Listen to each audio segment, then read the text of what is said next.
Hello there, good morning, and thank you so much for joining us here on Newsroom on GH1 Television. We're live from our studios at the Platinum Place, Northridge, also live on Facebook, on X, and on YouTube. In the next 60 minutes, these are what you should be looking forward to.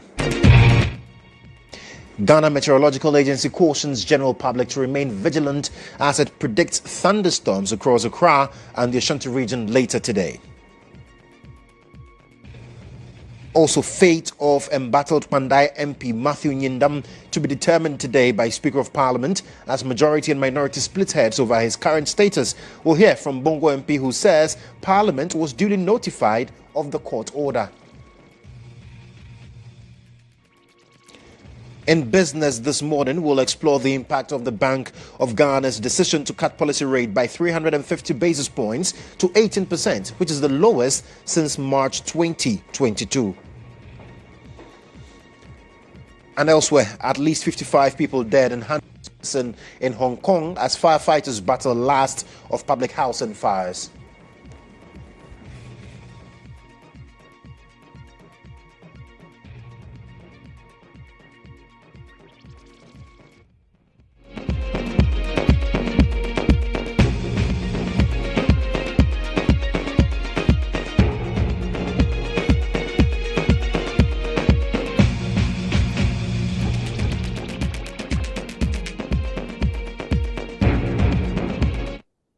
Well, grateful for your company this morning. I am Joshua Kodjo Mensah. The details now. In the High Court in Accra has ordered the Ashanti Regional Chairman of the New Patriotic Party, Bernard Bosiako, to file a list of witnesses whom he may call should it become necessary for him to open his defense in a case in which he is facing charges, including allegedly assigning mineral rights without approval. Mr. Bosiako, popularly known as Chairman Wontumi, is required to submit the list containing the names and addresses of the witnesses to the registry by December 8 per the order. Chairman Wontumi has been charged alongside Kwame Mp, a director of Akonta Mining, currently at large, and Akonta Mining, the company itself. Now, on Thursday, November 27, when the case was called for a case management conference, his lawyers requested an adjournment to file a motion requesting further disclosures. Now, they spoke to our court correspondent, Mutala Inusa.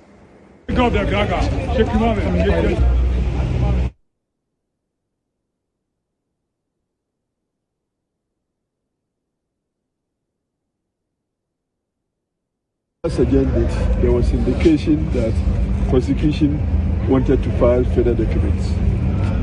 So we inquired whether such documents have been filed. Unfortunately, we have not been served with such documents. Prosecution indicated that it does not intend to file any further documents, and therefore they were ready for case management. It is also our expectation that they will have filed some documents that we will rely on, which documents have not been filed, but which we believe such documents are within the possession of the prosecution. So we pray the court that we will come in with a motion, praying the court for an order directed at the prosecution to serve us the documents that we need. When they serve us those documents, we will rely on them. When they are not able to serve us those documents, there will be a presumption of the non-existence of those documents. And therefore, nobody can quote or rely on such documents. So we have been given up to Monday to file our motion, and the return date for the motion is the 8th of December. We'll come and move the motion for the orders of the court directed at prosecution. And when we are so served, then we will include same as part of our documents to rely on. Then we'll file it before the beginning of the trial so that we can make references to the content of such documents. So to file a list of our witnesses and their addresses by the next agenda, which we will religiously do before we come back to court. So these are the issues that confronted us in court. We have dealt with them. The court agrees that we should file the motion. We will do so and come and move the motion. We will not disclose the documents we rely on until the motion is taken. So we are grateful to you for your continuous support. Right, so that's Andy Apiakube, who is lead counsel for Chairman Wontumi. But let's hear from our legal affairs correspondent, Mutala Inusa, who is joining us via phone with details of what transpired in court. Mutala, what more can you tell us? Well, Joshua, the business of the day was for case management conference where the Attorney General would then lead the court into all the processes that they have filed by way of the documents, the evidence, pieces of evidence, and of course the witnesses that they will be relying on, a kind of mode that they will come to court to testify, how they will remain in the witness box should they be called upon. So that is the business of the day. Now, prosecution led by Nanama Mensah indicated, the senior state attorney indicated that, yes, they have completed the filing of their disclosures and witness statement. They were calling for witnesses, and they were ready for case management conference to happen. A lawyer for Federal Integration, popularly known as Chairman Wontumi, pointed out to the court that already he has prepared a motion he is here to file, waiting patiently for the AG to indicate that they are done with their disclosure. They believe that there are further documents that the accused person will be in the preparation of his defense, and those documents are not part of what has been filed before the court, and so they will need a time or they're seeking an adjournment to make that request for the court to direct the Attorney General to file that. The court said then, once you have made it clear that you have already prepared a motion, between now and Monday, have it filed, serve the Attorney General, let them respond to it if they so wish by Friday. Then on December 8th, the parties are back to court for the case management conference to happen. The court then went on to make some orders, especially asking Chairman Wontumi to file a list containing names and addresses of all witnesses that he may be required to call should in case a prima facie is established at the conclusion of prosecution's case and he be called upon to answer, so that the court will know the number of witnesses who will be coming to court, their information, the direction will be made same. Consequently, December 8th, the parties are back in court for the court to consider that motion seeking for further disclosure from the Attorney General and subsequent direction that Justice Kokubite Audrey will order the parties to do. So quite interesting. Mutala, thank you so much for the update there. But away from the court, I'm sure most of you would have noticed that there's been a change in the weather. What the Ghana Meteorological Agency has warned residents in Accra, Kaswa and parts of the Ashanti region to brace for localized thunderstorms and rainfall later today. Now, this forms part of the agency's latest 24-hour weather forecast. Now, according to GMET, the weather system is expected to develop along the coastal belt and extend into the middle and transition zones. Now, these areas are likely to experience pockets of thunderstorms, moderate to heavy rain and windy conditions, especially towards the late afternoon and evening. The agency has urged the public to remain alert, cautioning that thunderstorms can cause sudden flooding, fallen trees, damage to structures and hazardous driving conditions.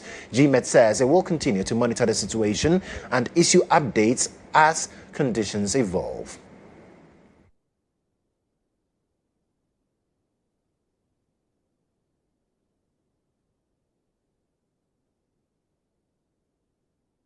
Well, we've been engaging some of you here in Accra on what you make of the weather alerts being provided by the GMET. And this is what you had to say.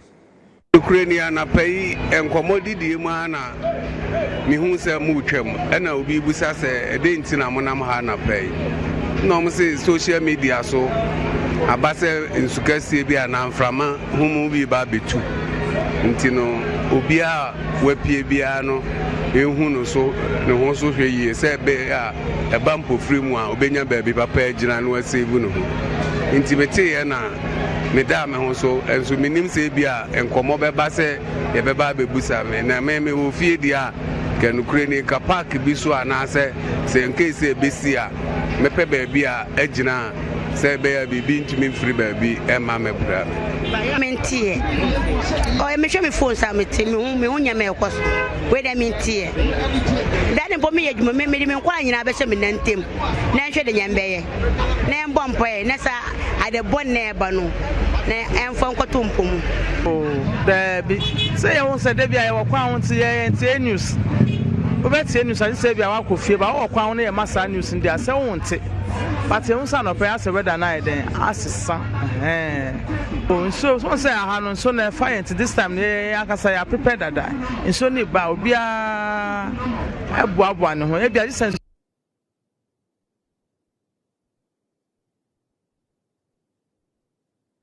Well, let's get on phone now and speak to a meteorologist at the meteorological agency, Frederick Kodjo. He's joining us. Frederick, thank you so much for joining us. So, has anything changed with regards the earlier prediction that you gave us? Well, thank you very much, and good morning, listeners and viewers. So, per the publication from GHOne this morning, indicating that we'll be getting some severe weather activity for parts of southern Ghana. Where, with respect to our forecast that we issue every day, we have what we call the daily forecast. That is the morning, afternoon, and then the evening forecast. These forecasts are issued 3 times per day.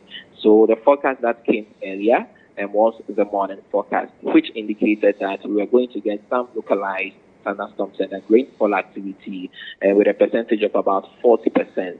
Meaning that the probability of this condition occurring will be quite low, especially for the coast and then the middle sector where we are anticipating to get the rain.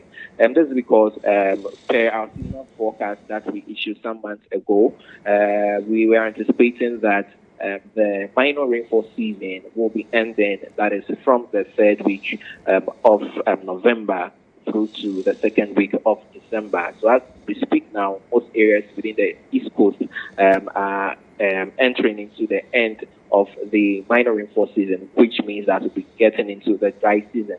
So we'll be getting some rains here and there, all right, but then the forecast that was issued this morning is not a forecast that we will say that we'll be getting any severe weather activity, especially for Greater Accra region. If in case we get in any severe weather events per our analysis, we are going to issue a weather warning to that effect. But then as we speak now, it's just our routine weather forecast that was issued for the general public. So we should not be worried about thunderstorms coming in anytime soon per the forecast?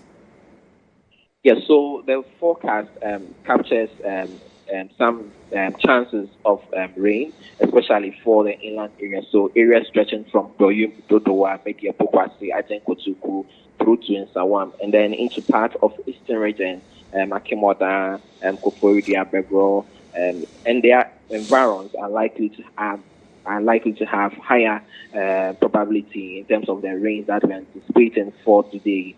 And then even that is not going to be severe, which we are supposed to be much concerned of.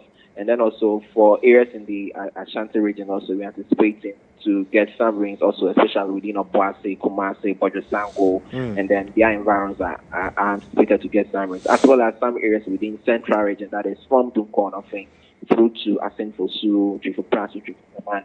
But then mostly the coastline is having a very, very low chance in terms of rainfall activity for the next 24 hours.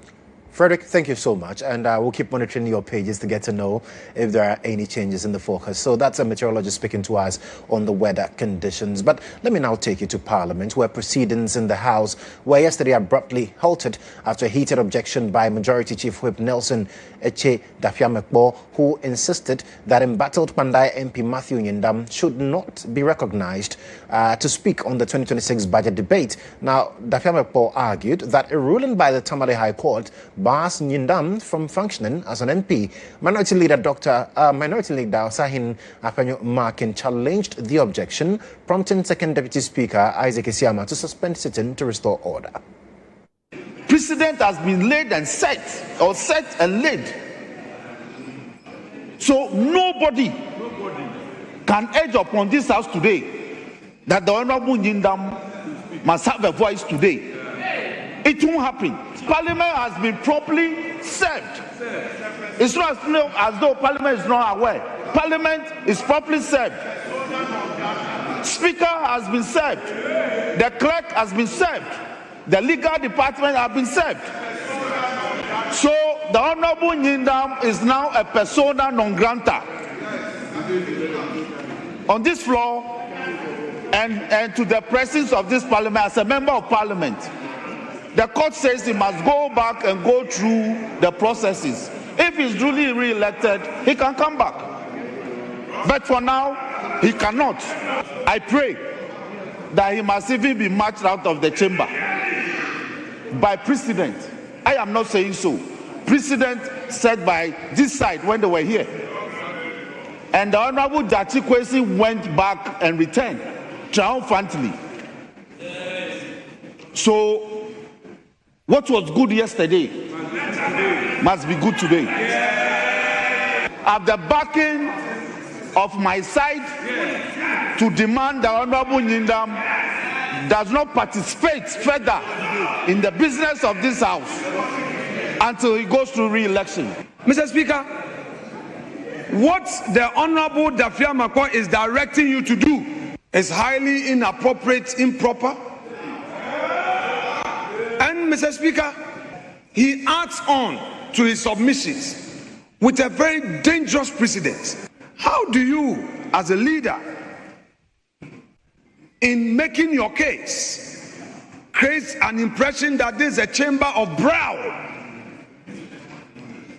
This is not a chamber of brow. This is not a brow chamber. We all discuss and Kodjo. So to say that it will not happen, we will not allow. No. Mr. Speaker, we are not here with manpower. We are not doing a macho business in this chamber. So we'll be told that a certain 189 has the macho power to move Honorable Nyindam out. No. No. Mr. Speaker, Honorable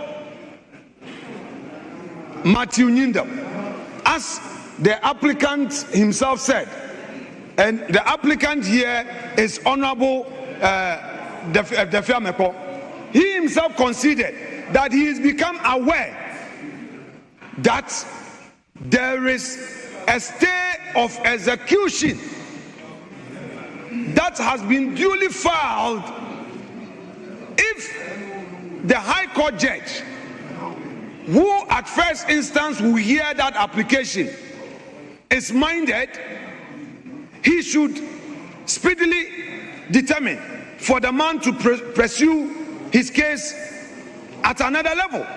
Mr. Speaker, this is a democracy. Let us allow due process of law.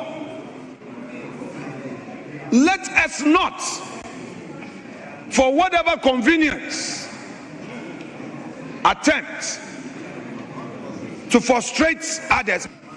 Honourable members, I listened to the application by the Majority Chief Whip. I've also listened to the Minority Leader. The Speaker of Parliament has indicated to me that I should freeze this particular matter relating to Honorable Matthew Nyindam, and therefore I'm not going to make any comment on it.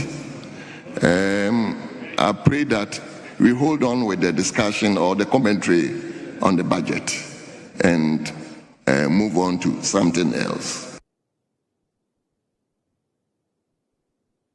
So that's how it ended in Parliament yesterday, and then there's been questions as to whether or not the House, the Parliament, was officially notified of this. Well, Member of Parliament for Bongo, Charles Bawadwa, has confirmed that indeed Parliament has received the High Court ruling from Tamale concerning the Pandai election rerun. It follows a statement by Minority Leader Alexander Kwamna Fenyumakin, who insisted that the incumbent MP, Matthew Nyindam, remain in office until all appeal processes are completed. Now, he also warned that any attempt to physically remove the MP from the chamber would be resisted.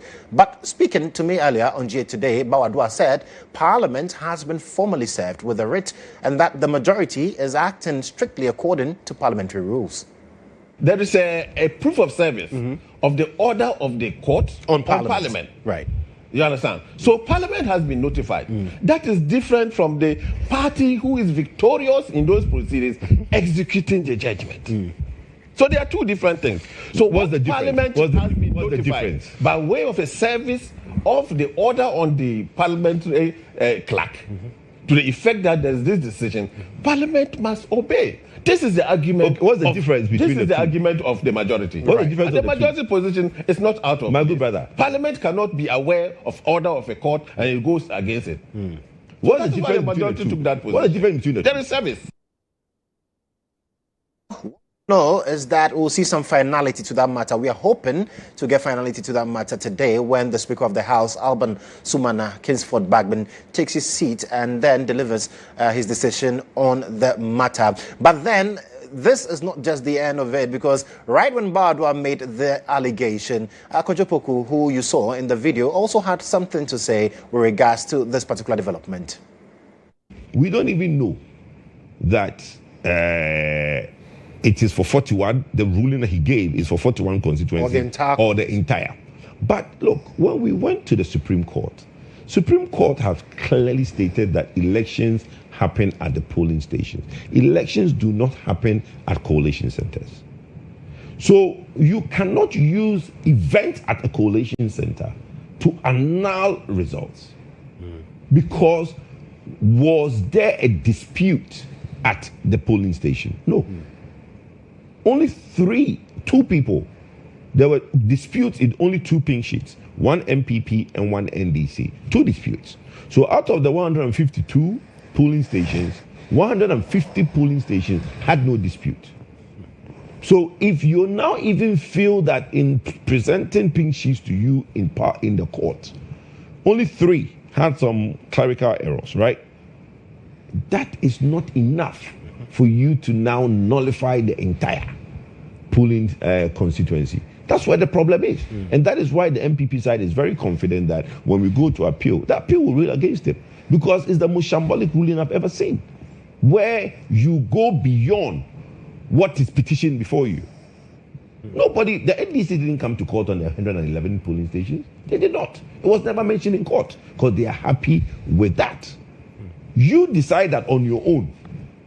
Maybe not. We'll find out tomorrow. Yeah. You extended your reach into areas that is not before the court. So look, let's wait till tomorrow. But clearly, we know that there will be a speedy process to stay the execution, and then the appeal. I'm sure the appeal court will look at it and favorably rule that the High Court judge erred in his submission. Well, sticking a bit longer in Parliament, what we do know is that we had the announcement made by the Finance Minister when he read the budget, COVID-19 levy off the books. But then some of you have been reacting to it because now, officially, that is off. But really, some have a lot to say on social media. Nana Akwa is joining me to tell us exactly what your concerns are about that. Nana, what are they saying? As always, these social media streets can be mean. We have Stephen who says Parliament should introduce press conference tax. We also have Nana Yao. Now it's left with enforcement in the shopping malls. We have King. And what levy did they replace it with? We have Roberts. JM is doing the Lord's work. We also have Chumbarima, the only tax I was eagerly waiting for to be scrapped. I'm happy. I think we all are. Mora says it's good news. We also have Sam, but it doesn't reflect when we shopped. It was just yesterday, so let's see. Robert says, hey, politicians are wicked after taking it for 10 months. We also have Bashiru, but Kenke is still 7 cities. People have their issues in town. Mohammed says, glory be to God, we are out from the shackles of the wickedness of the MPP government. You also have Manuel. Add the 2 that they replaced for the COVID levy. We also have Humble Man asking how much is the COVID-19 levy. We have our comment here on X as well. JB who says they scrap this thing every day. And that is the comments that we have there for you. Let's hope it reflects very quickly My name is Nanama Akwa. Joshua, back over to you. Well, quite interesting there, but let's move away from that and talk about health matters, because the Comfort Anochi Teaching Hospital has opened a 2-day workshop aimed at strengthening best practices in the use, storage and administration of opioids within the facility. The 2-day workshop, which started on November 26, brought together hospital management, healthcare professionals, officials from the Food and Drugs Authority and representatives of the lead sponsor, Medichem Pharmaceuticals. Addressing participants at the opening ceremony, Chief Executive Officer of CATH, Dr. Pakwesi Bedu, underscored the importance of rational drug use in maintaining high clinical standards. Ashanti Regional Correspondent Isaac Justice Bediako has more. Opioid is a pharmaceutical product used to manage severe pains by medics.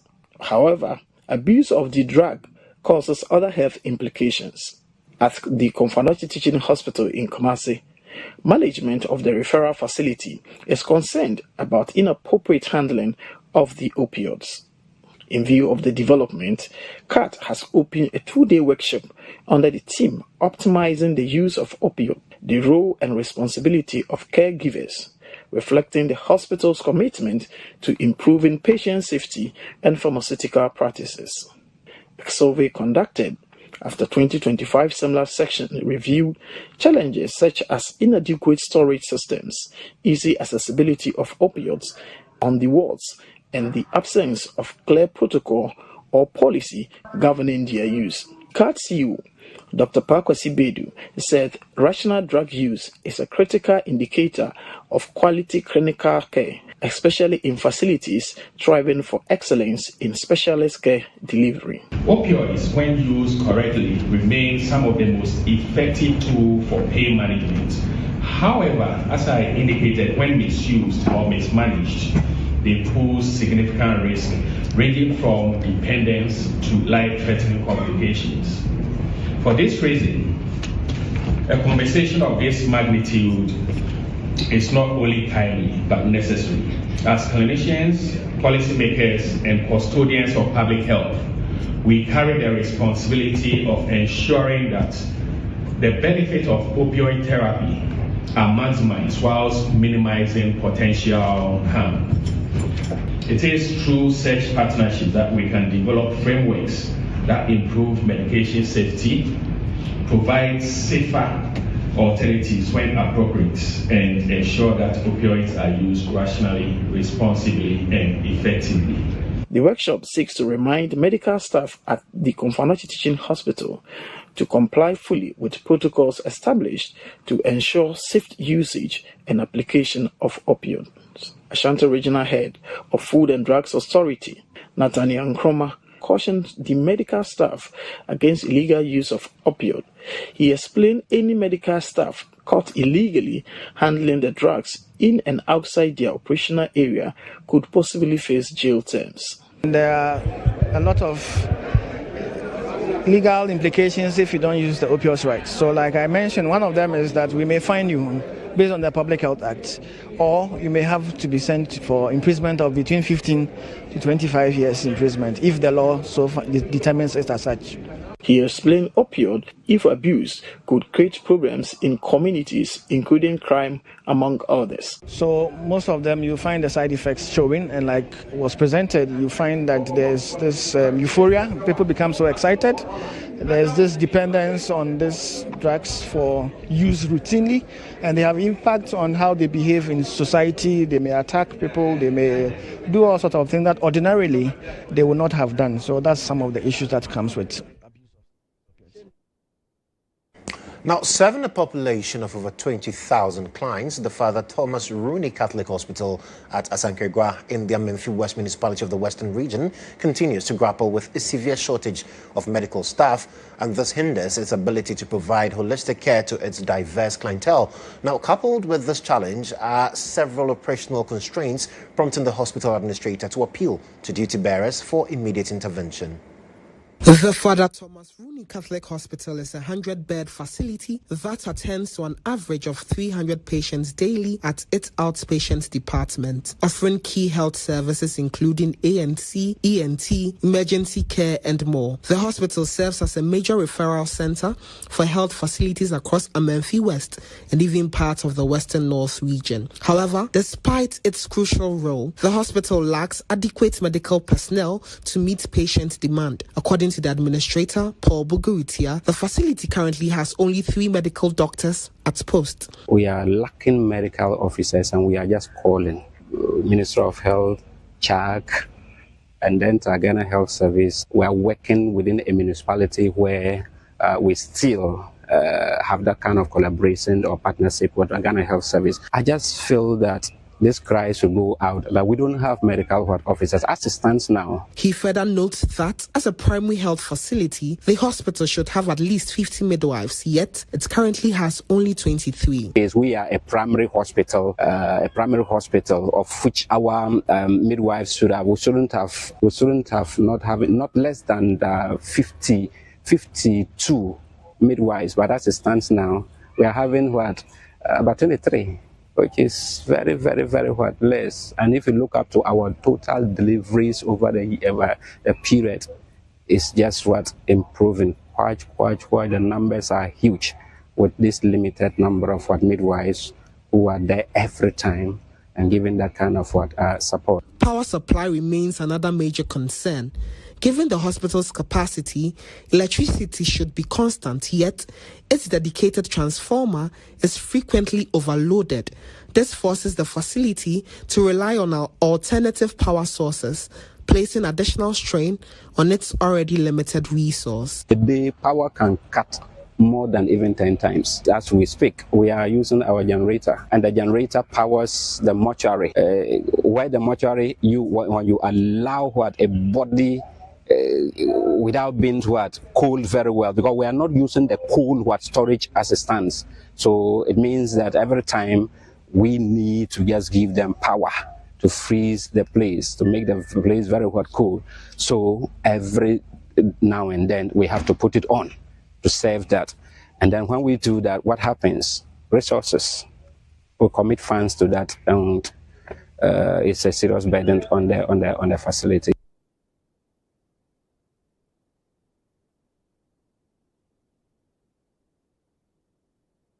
Now, lawyers for 7-year-old Amina Fatal, the girl who was called for bedwetting, are urging her paternal grandmother to stop making contact with her. They say the child is still dealing with severe psychological trauma and suffers flashbacks of the ordeal whenever the grandmother speaks to her.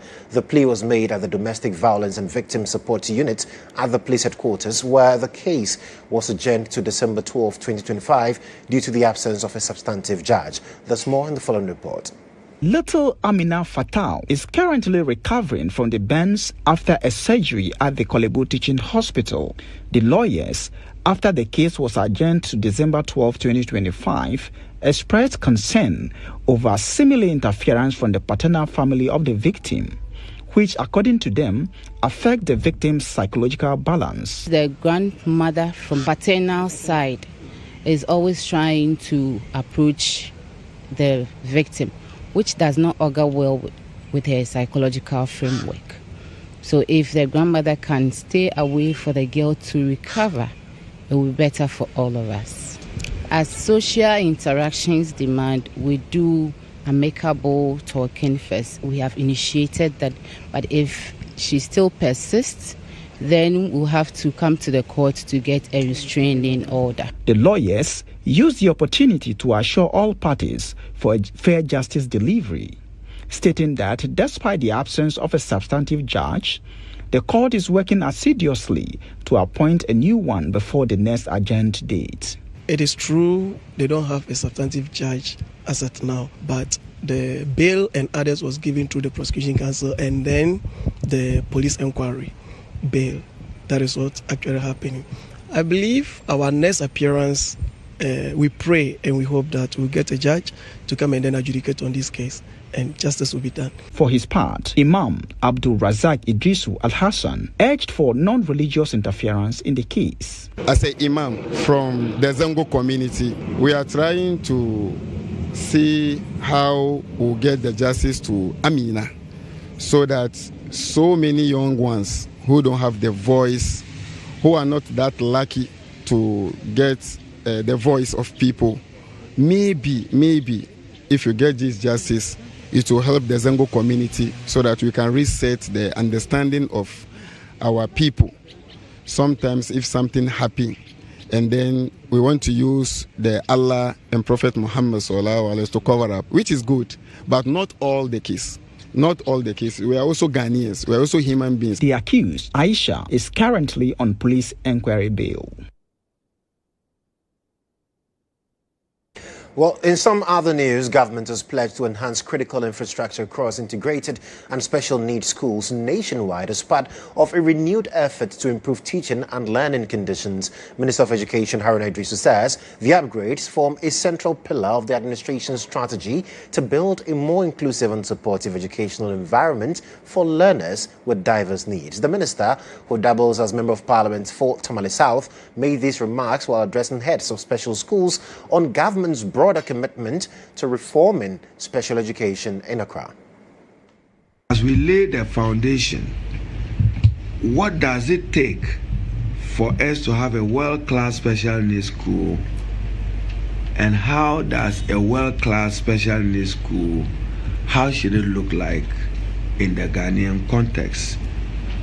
What standards, what academic, behavioral and infrastructural standards are required? We may need some critical infrastructure upgrades that improves the learning conditions of persons in integrated and special needs school.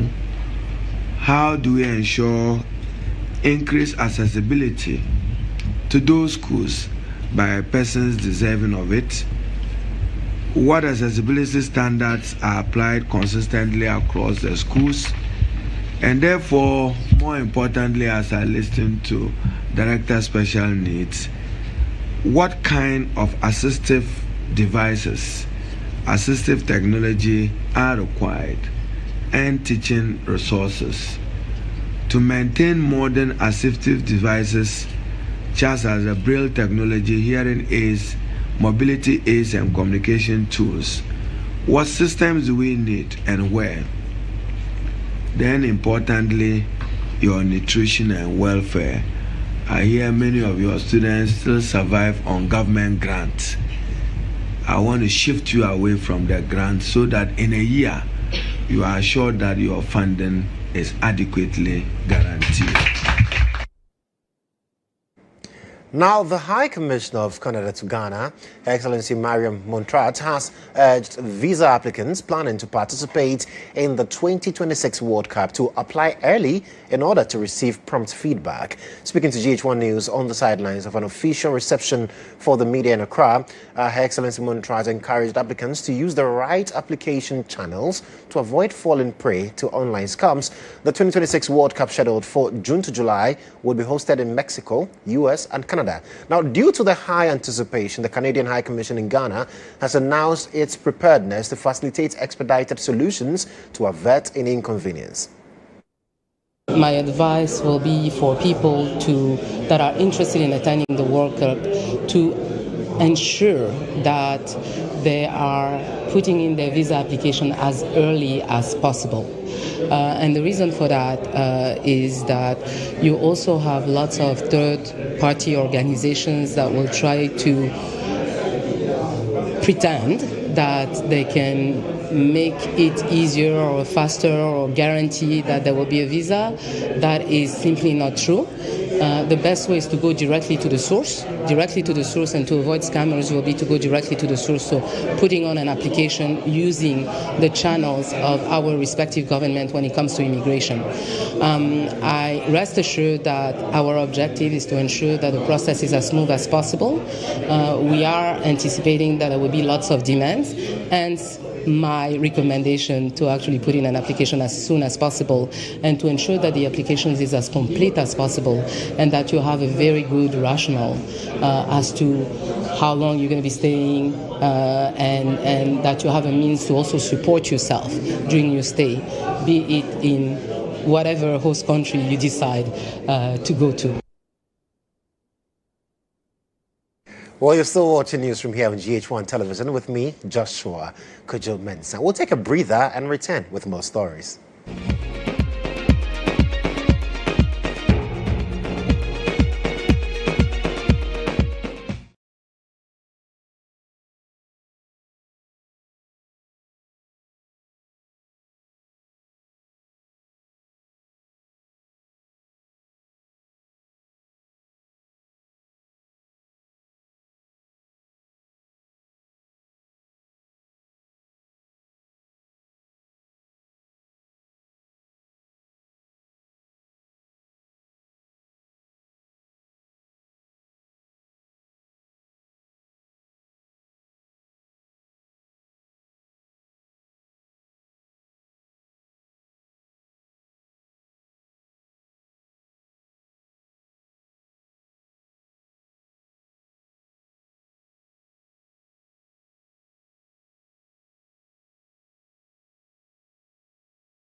Well, thank you so much for staying on with us. Let's do the business now. The Business Brief is brought to you by CompuGhana, passion for technology.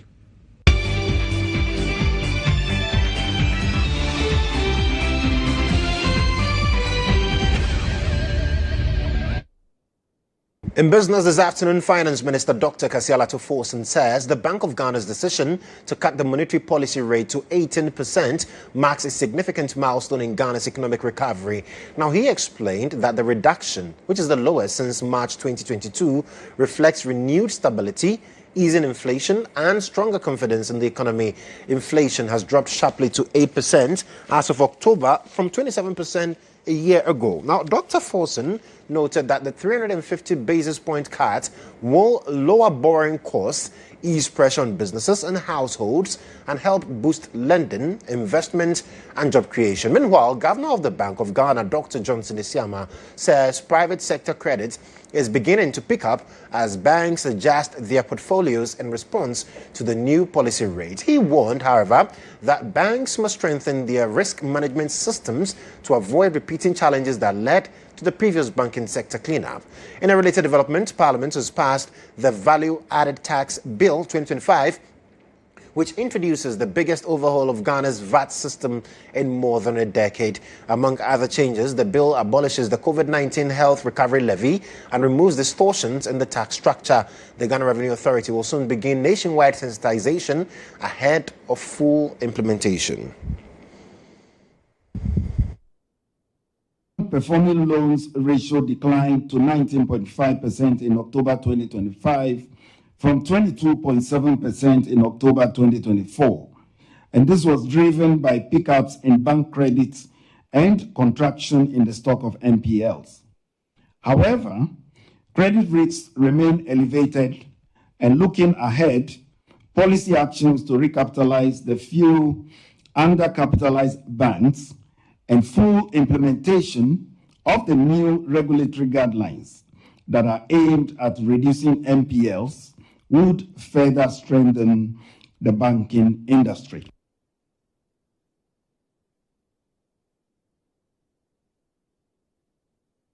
While still in business, parliamentary leadership will today, Thursday, November 27, deliver final statements on the 2026 budget statement and economic policy, officially bringing the general debate to a close. Leaders from both sides of the House are expected to present their positions after weeks of deliberations, consultations, and detailed analysis of the budget. The closing remarks will outline key priorities and set the tone for the next phase of the budget process, including committee-level scrutiny and sectoral implementation.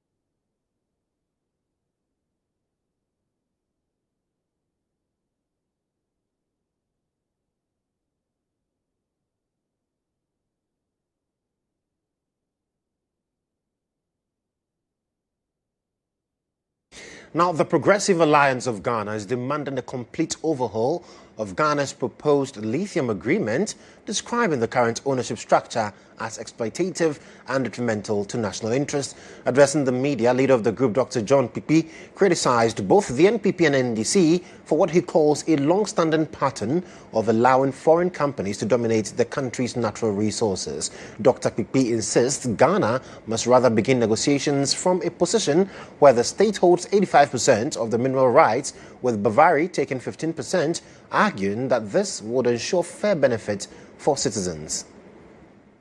Ahead of the constant over-exploitation of our resources by foreigners, with the collusion of all our successive governments of the Fourth Republic, which still leaves our country in poverty.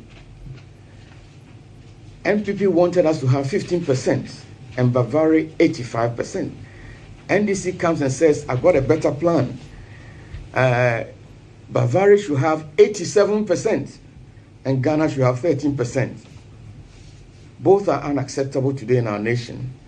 A starting point should be Ghana 85% and Bavaria 15%. Then we can start talking. We must stop exporting raw oil but rather take our time and develop processing methods. So the end product of lithium is batteries, lithium-ion batteries, which have become very important components in electric vehicles. The whole electric vehicle revolution is based on this.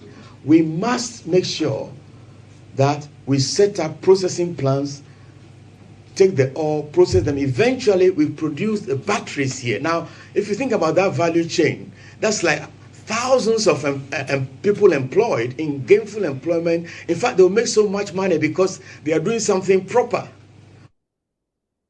That's all in the package for business. Up next is sports. The Business Brief was brought to you by CompuGhana, passion for technology.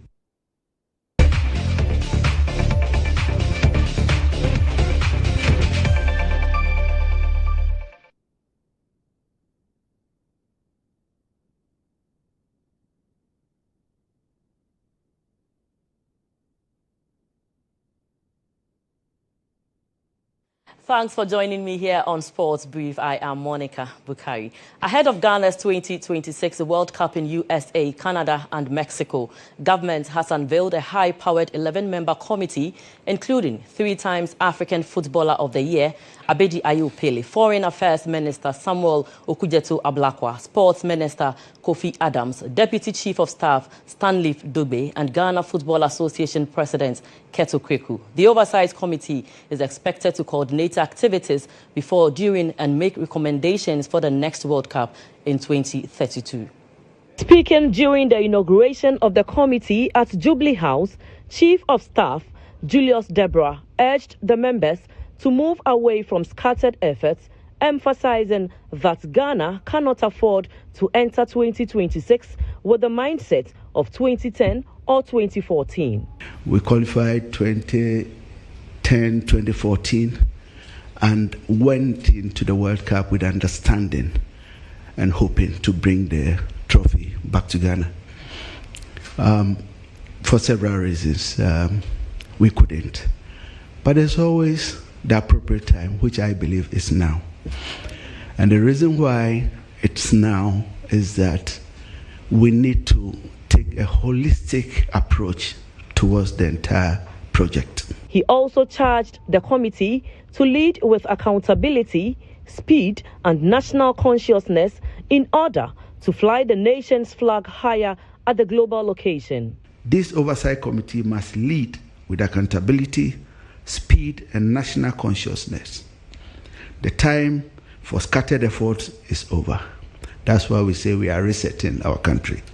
We cannot afford to enter 2026 with the mindset of 2014 and 2010. Let us correct what must be corrected and amplify what can be built. Let us lead with clarity. Let us act with urgency. Let us project Ghana with discipline and pride.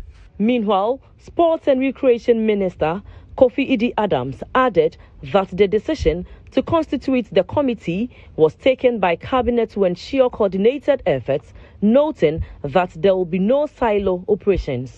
At the last meeting in Cabinet, a decision was made that a team of this nature be constituted and be inaugurated to see to the general planning of activities, coordinating what must be done, the necessary committees from technical to all the rest who is doing what, so we would all be understanding each other. This is what His Excellency desired. And where there is proper planning, there's always efficiency.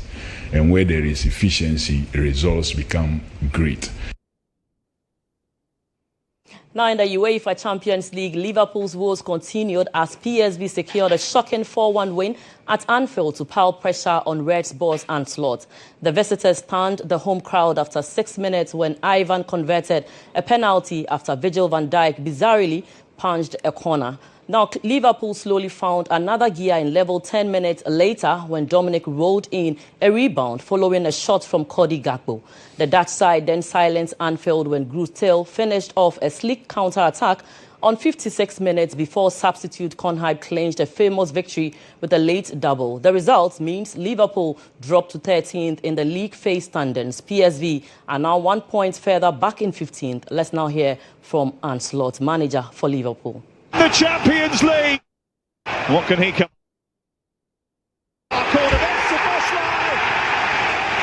McAllister, who's tangling inside. Ball sent forward in towards Till, and that's a brilliant goal for PSV Eindhoven. In the start of the second half, before they scored the goal, we already struggled more than in the first half. We had more problems, or I wouldn't say problem, but we had more difficulty in being as aggressive in the press as we were in the first half.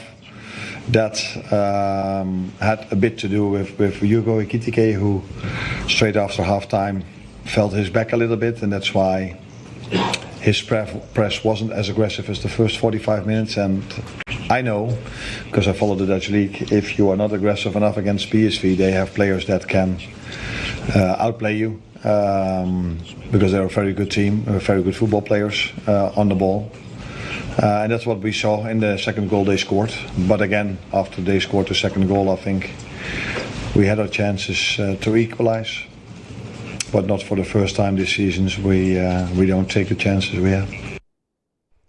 Now, Bayern Munich suffered their first defeat of the campaign as Arsenal claimed a comfort Manuel Neuer for the ball and eventually deposited the ball in the empty net. Arsenal our players, because I think they had an incredible match against, in my opinion, the best team in Europe, and individually we were immense to resolve all the challenges that these teams brings to the table.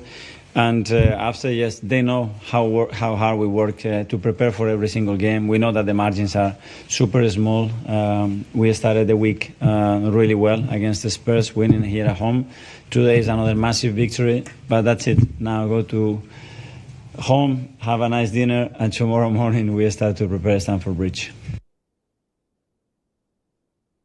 And that's all for sports. My name is Monica Bukai. Do stay tuned. International news is up next.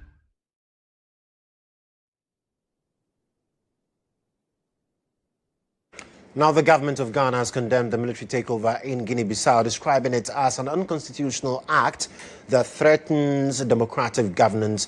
In a statement issued by the Ministry of Foreign Affairs, government said the action undermines the will of people, coming shortly after the country's presidential and legislative elections. Ghana is calling for the immediate restoration of constitutional rule and urged all parties involved to respect the democratic process, stressing that any grievances must be addressed through peaceful and lawful means. The government also demands the protection of citizens and foreign nationals, with particular emphasis on the safety of members of the ECOWAS election observation mission currently in Guinea-Bissau. The government further appeals for calm and reaffirms its support for ECOWAS and the African Union in efforts to restore constitutional order.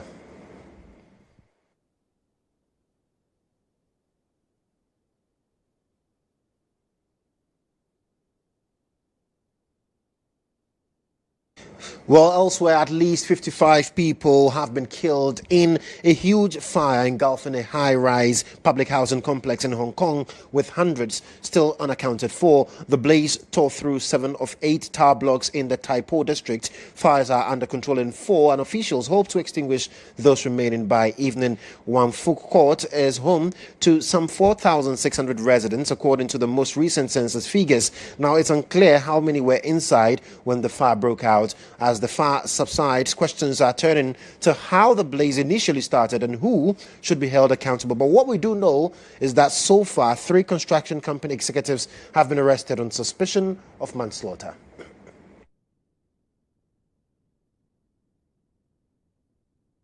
Thank you for staying with us till the end of the bulletin. I am Joshua Kodjo. This morning is for you at starfm.com.gh.